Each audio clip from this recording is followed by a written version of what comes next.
Okay, kambaho ikaze rero muri Part B aho tugeze ku nkoko. Murabona ko ziba zifite morale yo kurya kandi amasaha y'umugoroba tugeze amasaha hamwe nijoro neza neza. Igisigaye rero nta kindi no gutunganya izi fida zacu ziriramo. Murabona ko ari fida zimwe nababwiye tuba twakoze zibiti, murabibona.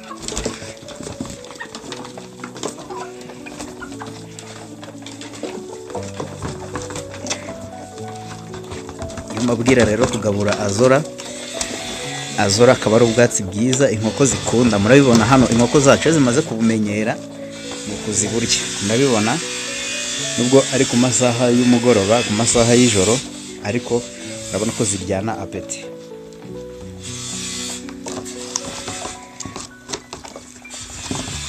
Amasaha y'umugoroba murabona ko bwije rwose, ari kubura iminota mikeya ngo saa 12 zigere, ariko ntago bizibuza kuryana apeti.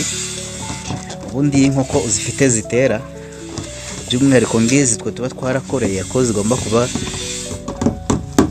zitera amagi yo kurarizwa. Murabona ko haba harimo na drink harimo amazi, bigomba kuba ibintu byose biri ku murongo, ukagira uduti.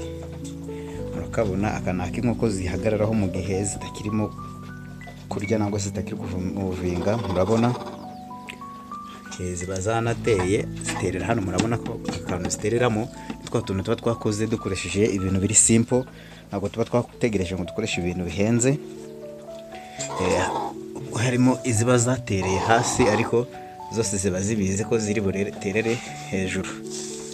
Yego, bivuze ngo amasaha munsi yo gutera, murabona harimo amagi make, harimo ziba zikirimo ziratera. Murabona ko amasaha yo gutera izi twe ntabwo zitera ku manywa gusa, no mu masaha y'umugoroba ko zigumya kurya mu mwanya bura twata ducana n'amatara, ubundi zikomeze activite zituma zibasha kuba zatera.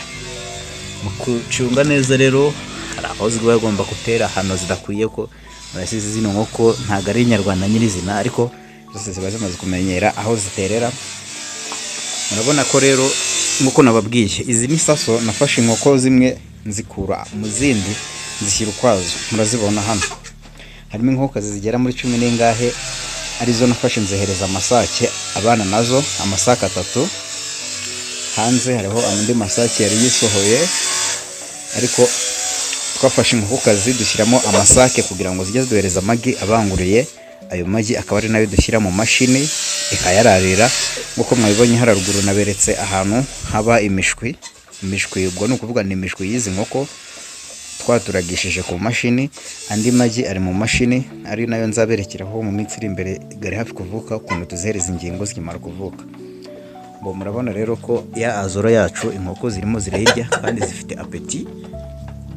Urumva isake inkokokazi byose babisangira nta kibazo, nta mururumba, kuko ziba zabonye ubwatsi buhagije. Tukazirengerezaho no muri azora, ariyo ifite bya byatsi bya green plant, ari nabyo biba bifite intungamubiri ku nkoko, ku magi. Murabizi ko buri inkoko yirya ibyatsi ibitera igi rifite umuhondo munini kandi uhagije.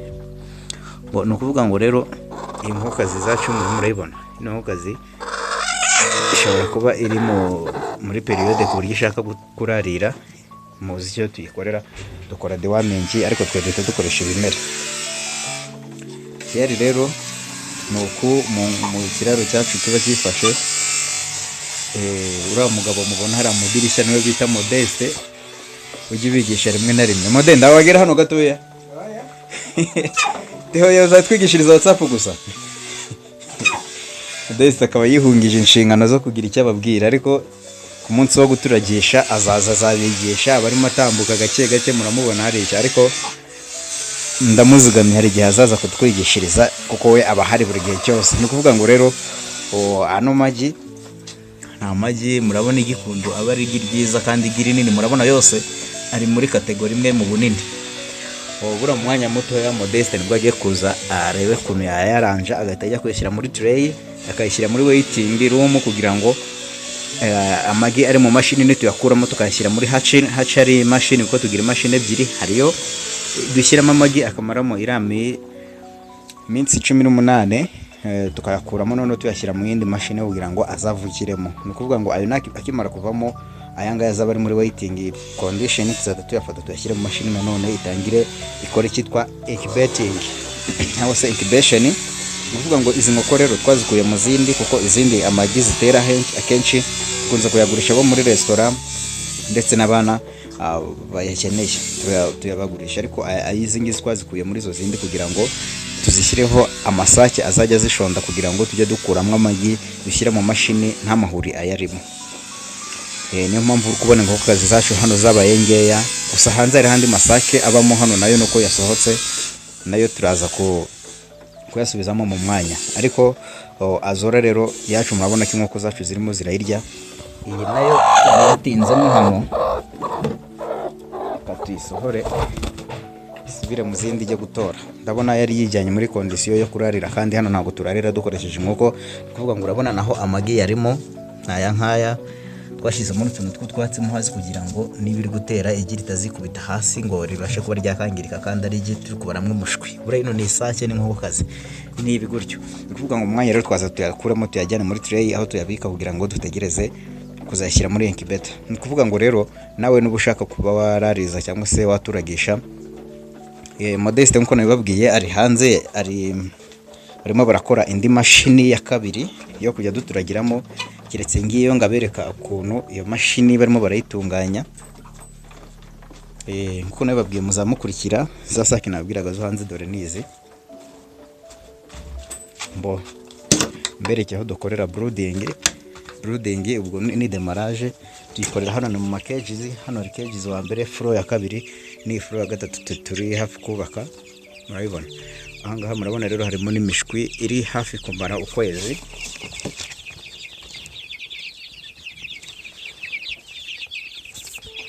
Urayibona imishwi irimo hafi kurangiza ukwezi, nayo iri muri demarage. Kambereke aho Modeste arimo gukurikiranira incubator arimo gukora.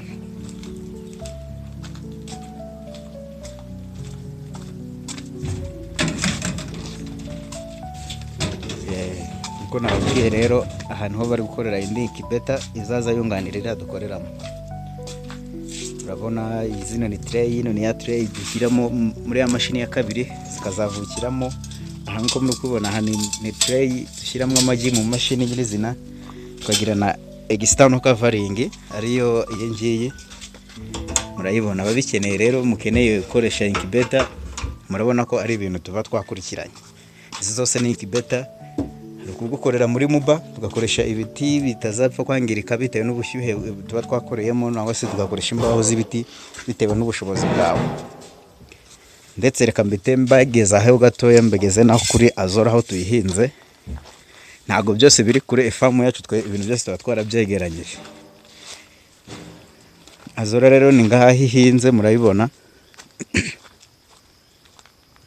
Tuba dufite damushiti zigiye zitandukanye. None ka damushiti gatoya n'akanani kamwe gatoya, ariko yira murabona ni damushiti nini. Ubwo Azora yacu nayo mbere yuko tuyijyana hara kuyigabura twayaje kuyisaruramo hano. Murabona ko ariyo yindi twakoresheje tuvanga muri ya branda, akaba ari ryo funguro ryari ry'umugoroba. Wowe ukeneye imbuto rero ya Azora cyangwa se ukeneye guidance zijyanye n'uko duhinga Azora, ubwo uraza kutwandikira muri comment cyangwa se utwandikire kuri WhatsApp ni 078 499 ubwo urazatwandikira WhatsApp pana kuduhamagara, kuko musigaye mureba video saa 6 z'ijoro mugahamagara umuntu, kandi izo ni isaha zo kuryama. Muze mukoresha message mukore kuri WhatsApp kugira ngo tuhite tubasubiza, kandi ukeneye imbuto turayikuhereza aho waba uherereye hose. Ikiro cy'imbuto ya Azora ni 2020. Nguko mwabibonye inkoko zirayikunda, kandi ni ubwatsi bufite intungamubiri zo ku rwego rwo hejuru. Kamabwire ngo ciao rero naho utaha muri video ikurikira turi kubereka inkoko zavutse dukoresheje zino mashini nko twabibabwiye. Ciao.